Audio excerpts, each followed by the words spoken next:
This is my a7s3, and despite being a few years old, it remains one of the best video cameras for the money. This is my cinema setup for my a7s3, which makes it amazing. Today I want to show you how I rig out my a7s3 or an a7 IV and turn it into a cinema camera and why you should do the same. First, let's start with the cage. And I'm using this small rig multi-tool. This is the TC2713. Screw this in. It has this little screw to secure the side end. So this is the cage. It's super slim and compact and very form-fitting to the body. Now we're gonna add a couple more parts to the cage to make it more functional. We're gonna add a NATO rail to the top of the cage. This is gonna allow me to mount my Ninja monitor or my tilted top handle. We're gonna mount the F22 rail to the side of the cage, so I'm gonna add my side handle. Then we're gonna add the small rig clamp to the side of the cage just for some cable management. Now we're gonna add the Falcam F38 plate. Now we're gonna add my favorite lens, which is the Tamron 35-150 f2 to 2.8 lens. So the reason why this is my favorite lens is you can shoot wide at 35 and then you can get super close at 150. And if you want to use clear image zoom on your a7s3, you can get even closer. Or if you have an a7 IV or a7R5, you can go into crop mode and you can multiply that 150 by 1.6 to get even further. Next, we're gonna add the PolarPro Recon matte box system. If you follow me, you know I was using a small rig matte box mini light with the PolarPro Peter McKinnon V&D. But with their Recon system, now everything's built all in together and it works seamlessly. So I'm gonna screw my V&D on the front of my lens. Now with the Recon matte box system, this is gonna clip right to the front of the lens. So if you need a matte box, you can use it. But if you just need V&D, you can take it off super easy and now you can just have the V&D filter on the front of your lens. Now we got this mini tilted top handle. I really like it because it's small and compact and doesn't add a lot of height to my rig. And I have this small rig clamp mounted to the front of it so I can mount my monitor to the top handle. So we're just gonna slide that on, and that's NATO rail. We're gonna be using an Atomos Ninja 5. Now this is a little bit overkill. You probably can go with the Shinobi. I don't actually record internally into this, but it's a super bright screen, so I can use it in a bright daylight. I got these hawk lots into the bottom and top of my monitor, so I can snap onto my rig super easy. Now this is the most important part of the rig. This is gonna allow me to mount a V-mount battery to the rig, and I'm gonna power everything with this V-mount battery. So if you're filming an event or a wedding or anything, you literally can run your power all day long with this single V-mount battery. This is gonna be a couple components, so let's break it down.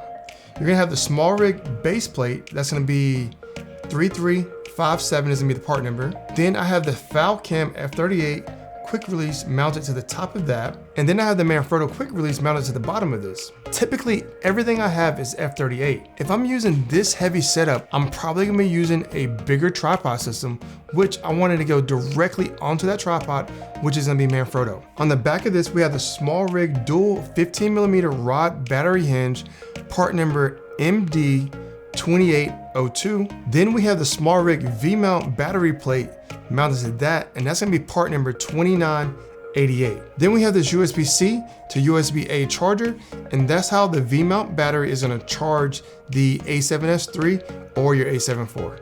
So since we have this F38 quick release plate on the bottom of our cage, now we can slide that directly onto this base plate. We're using these ZG Cine V-mount batteries. Now these are small and compact. They have a display on the front of it that tells you the power of the battery, and it has DTAP, 2 USB-Cs, and a USB-A. That's gonna slide right onto this V-mount plate.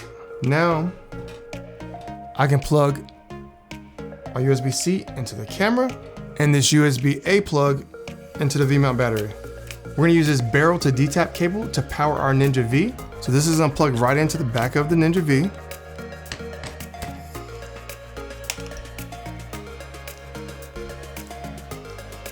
And then into the V-mount battery. We're using this Condor Blue Gero Undone HDMI cable. Now, if you shoot at 4K 60, 4K 120, you probably wanna go with this cable. Sometimes the cheaper cables will not give you a read on your Ninja 5 monitor in 4K 60.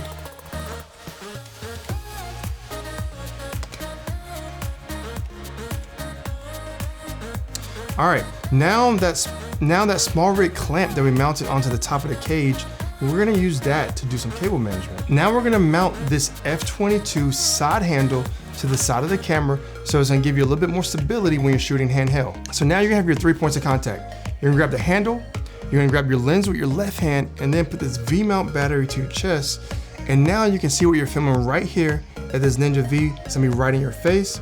That's gonna give you really, really stable handheld footage. All of my lenses are gonna be Sony, Tamron, or Samyang lenses, and I use autofocus. So I need to use the screen on the back of my camera. So with this battery hinge, I can loosen it up. I can lift my V-mount battery down. I can fold out my screen. I can tilt this back up and tighten it. This is gonna give me access to my monitor so I can use all my touchscreen functions. If you're gonna be using a microphone, you're gonna mount this directly to your side handle. I'm gonna run this cable over here.